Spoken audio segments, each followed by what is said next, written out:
Bonjour et bienvenue sur l'espace dédié au site mécaniqueuniverselle.net. Alors, vous savez que cet espace est celui qui essaie d'expliquer, le site mécaniqueuniverselle.net essaie d'expliquer l'évolution de l'humanité, essaie de démontrer que l'évolution de l'humanité a un sens, un but, une sorte de finalité, atteindre son ultime perfection. Alors, je le rappelle constamment, mais parce que de nombreuses personnes arrivent un peu accidentellement sur le site et donc ont, ont besoin d'avoir la base de ce travail. Alors, l'autre chose que je voudrais dire, c'est que de temps en temps, voilà, je suis un peu perturbé et parce qu'un rien me sort de ma concentration. Je suis désolé et ça, c'est lié à mon psychisme que j'ai découvert apparemment depuis peu, qui ferait partie de ce qu'on appelle les TSA, les troubles du spectre autistique. Il y aurait une sorte d'autisme Asperger ou quelque chose d'équivalent, ou double exceptionnalité. C'est une autre façon de voir ces psychismes particuliers qui mêlent. Voilà, ben c'est simplement, j'ai juste besoin de le dire pour essayer d'expliquer pourquoi ces vidéos sont pas agréables à entendre, sont pas très bien organisées, voilà, font très très amateurs, mais même pire qu'amateurs, hein, parce que voilà, la plupart des gens qui font des vidéos de façon amateur ont une diction bien supérieure, etc. Et donc, moi, j'ai vraiment le sentiment que la partie liée à l'expression orale est atrophiée chez moi ou il y a un problème. En tout cas, voilà, c'est ce qu'il se passe. Alors, donc, dans cette théorie, l'humanité est destinée à atteindre son ultime perfection. Dans cette ultime perfection, il y a ce qu'on appelle la paix universelle. Pour moi, l'humanité va vers la paix universelle. On ne peut pas y couper. On a déjà fait des progrès immenses. Alors, on a l'impression que le monde est de plus en plus violent. En réalité, c'est la technologie qui est de plus en plus sophistiquée. Maintenant, les champs de bataille au XVIIIe siècle ou au XIXe ou même un petit peu avant mettaient en conflit des hommes qui partaient le sabre au poing ou voilà, et qui avaient quand même, c'était autrement plus compliqué en fait sans doute à mon sens de tuer son adversaire. Maintenant, on peut bombarder du ciel à partir des canons, à partir, etc. Donc on est dans un... Alors bien que là, la guerre qui est en train de se dérouler en Ukraine semble se reproduire la guerre 14-18, la guerre de tranchées qu'on a connue en Europe occidentale en 14-18. En tout cas, cette guerre, on voit bien qu'elle a un sens. Tout finalement converge vers cette apothéose qui est l'ultime perfection de l'humanité dans son ensemble. Ce n'est pas un groupe humain qui arrivera en tête et qui s'épanouira, atteindra la perfection. C'est bien l'humanité dans son ensemble, parce que nous sommes tous interdépendants. Il ne peut pas y avoir un petit clan de sages qui atteignent une sorte de perfection ou telle spiritualité. Voilà, les chrétiens qui parviennent à atteindre leur perfection, et puis tout le reste du monde est en chaos, ou les bouddhistes, et puis tout le reste du monde est en chaos. Non, c'est impossible, on le sent bien. Donc, cette façon cette union, cette unité universelle est une nécessité même mécanique. On ne peut pas faire autrement que... On est contraint de faire... d'atteindre cet état ensemble. Alors, cet état, il y a la paix universelle à l'intérieur, et c'est pourquoi je vais, en ce moment, je travaille à partir de cet ouvrage-là, Kant, projet de paix perpétuelle. Et à partir de cet ouvrage, simplement, je l'utilise, je le lis, je le découvre en même temps et je le commente. Voilà un petit peu comment ça se passe. Et je laisse aller mon intuition, ma créativité, en fait. Et je pense que c'est enfin pour moi, c'est ce qui correspond le mieux à justement ma configuration psychique. D'abord, j'aime pas lire, et une fois que j'ai lu, je suis désintéressé de la chose. Donc, j'ai besoin de le découvrir en même temps, et voilà, que ça soit quelque chose de nouveau. Alors, bien des choses dans ces explications correspondent à cette configuration psychique particulière. Bien des prises de position, des façons de m'exprimer, des façons de travailler, de présenter ce travail qui est sur la mécanique universelle depuis fin 1999. Donc cette théorie, elle date du début du deuxième millénaire. En 2000, en février 2000, j'avais achevé toute la trame, toute la structure de cette philosophie. Donc, qui essayait de démontrer que l'humanité donc va vers son ultime perfection. Alors, il y a la paix universelle, donc forcément, ça veut dire qu'on aura dépassé le système des nations. On ne sera plus dans le monde tel qu'on le connaît aujourd'hui, c'est-à-dire des nations qui sont chacune détentrices de leur domaine, de leur terre, avec des frontières, etc. Voilà, tout ce qu'on connaît aujourd'hui.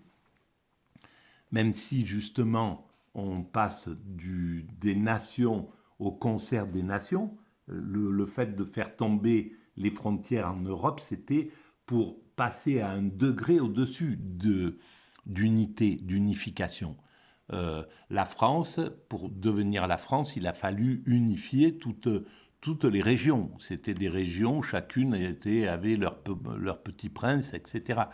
Et il a fallu, ça a été violent, ça s'est passé au début du Moyen-Âge, il a fallu donc fédérer l'ensemble par la violence, par une grande partie, grâce à une sorte de chaos. Il y a quelque chose qui fait que c'est la violence qui va faire ce type d'unité. Comme en 14-18, à la sortie de cette guerre horrible de tranchées où des millions de jeunes types de 20 ans et quelques ont été tués, mutilés, sont devenus fous, etc. Enfin, une violence hallucinante. Et bien à la sortie, l'humanité, devant un tel spectacle, a créé la Société des Nations, c'est-à-dire à chercher, à commencer à chercher à s'unifier. Ça n'a pas suffi, parce qu'on n'a pas pu, à ce moment-là, trouver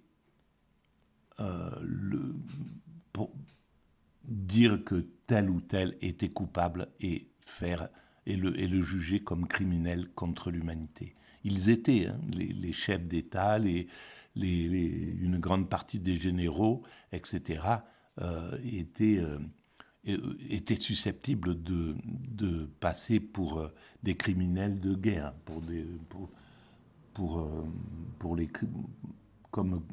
comme générateurs de crimes contre l'humanité.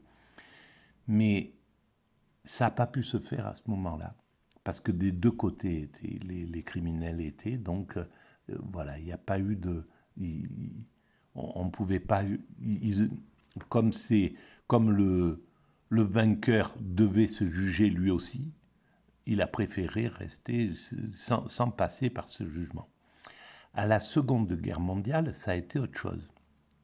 Hitler a essayé donc non seulement a conduit au chaos mondial, a essayé d'éliminer des groupes humains entiers, donc ce qu'on a appelé le génocide, ce qu'on appelle le génocide, donc de cette folie qui était complètement nouvelle dans l'histoire de la cruauté humaine, on a pu la juger et poser comme fondement les crimes contre l'humanité, le crime de génocide, etc. Et ça a été un des fondements. Et derrière cette violence terrible, on a créé l'ONU, l'Organisation des Nations Unies, etc., etc. Et toutes les grandes organisations pour fonctionner universellement. Parce qu'on était stupéfait derrière ce scandale de violence. Donc, on voit que la guerre, elle peut amener quelque chose de complètement inverse de ce qu'on peut imaginer. Et la guerre en Ukraine, eh ben, elle est en train de marquer la fin de l'hégémonie occidentale, à mon sens. Voilà, ça c'est mon point de vue. Et donc, elle révèle aux yeux du monde la véritable mentalité de l'Occident qui n'a pas pu se départir d'une mentalité narcissique qui est inhérente à son histoire. Ce narcissisme de nos dominants, hein, parce que le peuple, il subit, il est pas. Les guerres se font par-dessus par-dessus sa volonté. Et d'ailleurs, il faudra, on comprend bien que dans 30 ou 40 ans, ou 50 ans, ou peut-être un siècle, mais le pays qui déclenchera des guerres seront jugés à la sortie de celle-ci. S'il y a encore des guerres, ils seront jugés comme les criminels, comme ceux qui ont envoyé à la mort des jeunes êtres humains. Et là, on sera... Et bien souvent, les guerres se font, les responsabilités, même si elles sont moins fortes que ceux qui déclenchent la guerre, qui mettent en œuvre directement la violence, mais les autres parties ont des responsabilités dans l'état de guerre, comme quelqu'un qui provoque quelqu'un de façon injuste et co-belligérant de la violence qu'il induit.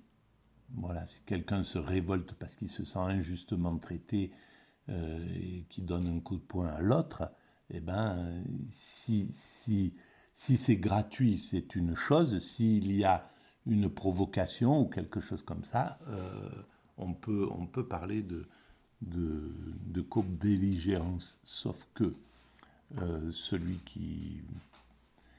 qui passe à l'acte est bien plus responsable, puisqu'il a le choix de ne pas passer à l'acte. Il a soi-disant, logiquement, le choix de ne pas passer à l'acte. Voilà. Donc, là, j'ai fait le tour de... Eh bien, comme d'habitude, ça part un peu dans tous les sens, ce type de choses. Alors, j'espère que vous en retirez quelques bénéfices. Donc, on a lu l'avant-propos du traducteur dans les 4 premières vidéos, 5 premières vidéos. Et là, on entame l'œuvre. Donc, je commence à lire, je découvre et je commente éventuellement. À la paix perpétuelle. On ne se prononcera pas sur la question de savoir si cette inscription satirique sur l'enseigne de l'aubergiste hollandais où se trouvait peint un cimetière s'adressait aux hommes en général, ou plus particulièrement aux chefs d'État, jamais saturés de guerre. Voilà. Donc Kant a bien compris que c'est les chefs d'État, que c'est le psychisme des dominants qui est beaucoup plus combatif, beaucoup plus agressif, beaucoup plus belliqueux que le peuple. C'est pourquoi nous avons évolué jusqu'à la démocratie, qui est la souveraineté du peuple. En principe, si on était dans des véritables démocraties, nos souverains, nos chefs d'État, devraient tous demander à leur peuple, est-ce que vous m'autorisez à aller faire la guerre ? Voilà, il y a la possibilité d'aller faire la guerre. Est-ce que vous me donnez le mandat de faire la guerre ? Poutine aurait dû le demander à son peuple. Zelensky aurait dû en parler à son peuple. Biden aurait dû en parler à son peuple. Les chefs d'État européens auraient dû en parler à leur peuple. Voilà. Et tous les peuples auraient dit non. On ne va pas à la guerre. À mon sens, hein. Voilà, c'est comme ça. Donc, c'est bien que jamais ces chefs d'État, jamais saturés de guerre, on le sent, on le voit, on l'a vu quand la guerre s'est déclenchée, on a vu à quel point il y a une sorte de jubilation qui se met en route une fois que la guerre est déclarée. Pourquoi ? Parce que les conséquences chez les dominants sont pas tellement entrevues par rapport à la violence. Mais c'est comme chez nos cousins primates desquels nous descendons. Chez les chimpanzés, quand les dominants sont en compétition pour la dominance, quand le dominant quand un prétendant s'attaque à un dominant et qu'il y a un combat, une bagarre, et ben les deux, dès que l'agressivité est partie, ils font plus attention aux petits s'ils leur marchent dessus, ils font pas attention à ceux qui cassent autour d'eux, ils se battent et puis c'est tout. Ils rentrent dans cette surdité comme ça. C'est une nécessité pour eux d'être à ce niveau de surdité pour pouvoir se battre. Et c'est exactement ce qui se passe entre les dominants occidentaux, les dominants russes, les dominants américains, les dominants... Voilà. C'est exactement ça. Ils sont tous rentrés dardard, instinctivement, dans cette surdité et je vais bombarder. S'il y en a un qui bouge, je le démonte. Les autres disent on va envoyer des armes, on va soutenir à fond jusqu'à la chute de l'autre. Enfin voilà, on est dans un état de surdité absolue. Voilà. Alors, on pourrait regarder ça comme si c'était fondamental. En définitive, ce sont que des jouets de l'évolution de l'humanité. Ils sont des simples jouets en réalité, ces dominants. Parce que ce qui va sortir au final de ce combat, de cette guerre, c'est quelque chose de radicalement lointain de ce qui était visés par cette guerre. Ce qui était visé par les Russes, c'était de protéger leur littoral pour pouvoir sortir de la mer d'Azov, etc. Pas avoir juste en face un pays belliqueux, ne pas avoir empêché que l'Ukraine passe du côté de l'OTAN. Voilà, enfin, faire tomber l'agressivité qu'il y avait avec ce qui était de langue russe et de pensée un petit peu favorable à la Russie, parce qu'ils étaient, ils étaient ethniquement, ils appartenaient ethniquement aux Russes, etc., etc. Venger sans doute l'agressivité et la violence que certains d'origine russe en Ukraine subissaient. Bon, bref, voilà, il y avait ça d'un côté. De l'autre côté, il y avait le désir de neutraliser cet empire qui était la Russie, peut-être même de le démanteler, peut-être de le faire sortir du système mondial, de la mondialisation, parce qu'il a des terres, il a des matières premières en nombre hallucinant, etc., etc. Donc il y avait cette chose-là, peut-être venue du côté américain. Et puis tout ce qu'on commence dont on parle, c'est-à-dire il y avait peut-être la compétition entre les Américains, l'industrie américaine et l'industrie allemande, peut-être faire diminuer l'industrie européenne, etc. Peu importe. Enfin, il y avait tout un tas de motivations qui étaient dans la tête de ces dominants. Mais, en réalité, ça se joue au-dessus d'eux. Ils ne sont que les jouets de quelque chose de plus grand qui les dépasse. Ce qui sortira de cette guerre, c'est complètement autre chose. C'est peut-être un rééquilibrage de l'humanité, un monde qui va devenir une compétition qui va se jouer entre les BRICS, entre les valeurs des BRICS qui sont proposées dans le monde, et elles sont loin d'être ce que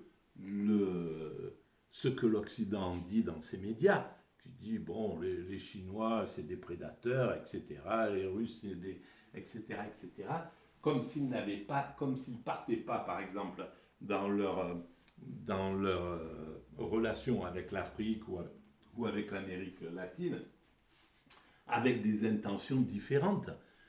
C'est peut-être que c'est deux types de valeurs qui sont en train de se mettre en place.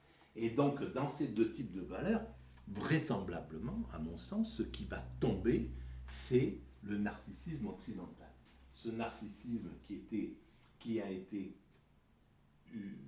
créé ou qui s'est dopé à partir de l'invasion de l'Amérique par l'Occident, avec l'esclavage qui s'est mis en place, c'est-à-dire et une vision occidentalocentrique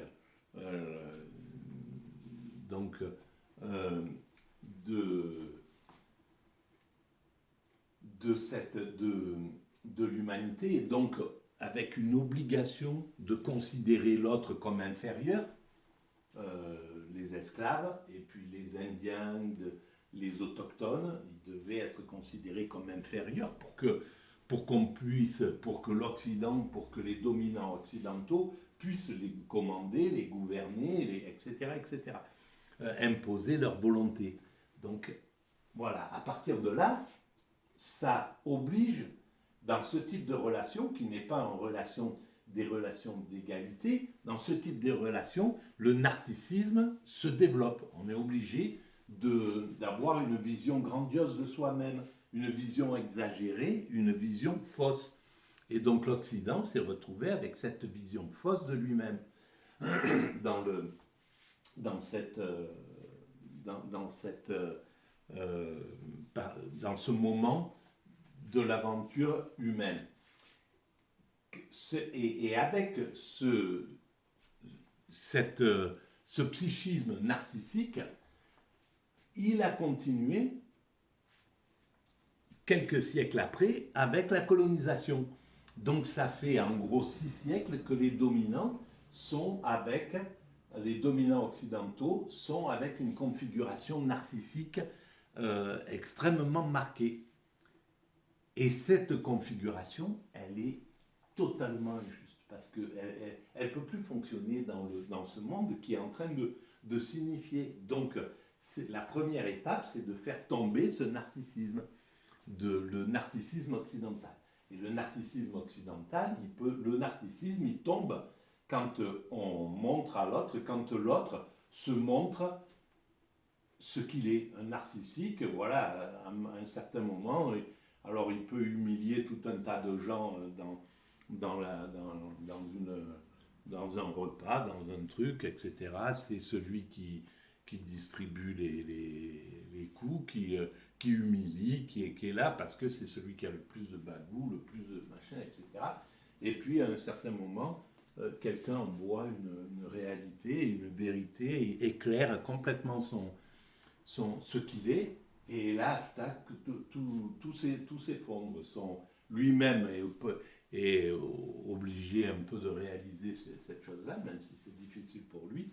Mais les autres, voilà, ils sont plus vulnérables à sa particularité. Voilà. Bon, c'est une configuration psychique qui sont aussi importants à l'humanité que les autres. Hein.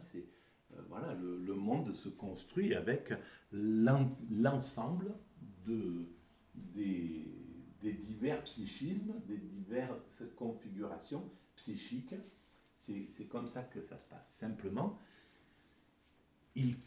cette configuration n'est plus en adéquation avec la société humaine. On voit à quel point l'Occident ne peut pas s'empêcher d'être prédateur.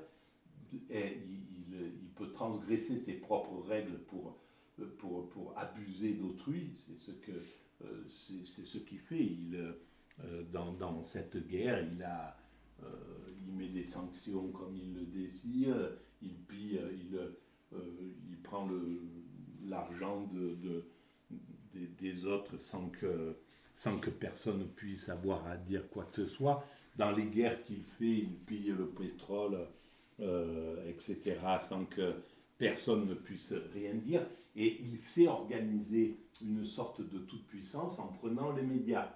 Les médias ne l'ont pas contesté depuis 40 ans, depuis qu'on est rentré dans la mondialisation. En fait, cette mondialisation a été un prétexte pour l'Occident à piller et à asseoir sa domination, alors que la logique voulait que ça soit quelque chose qui amène des relations horizontales.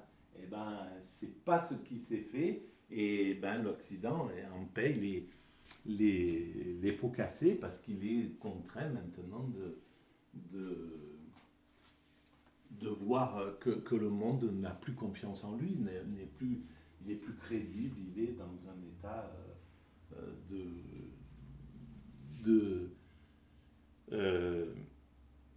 de chute en somme.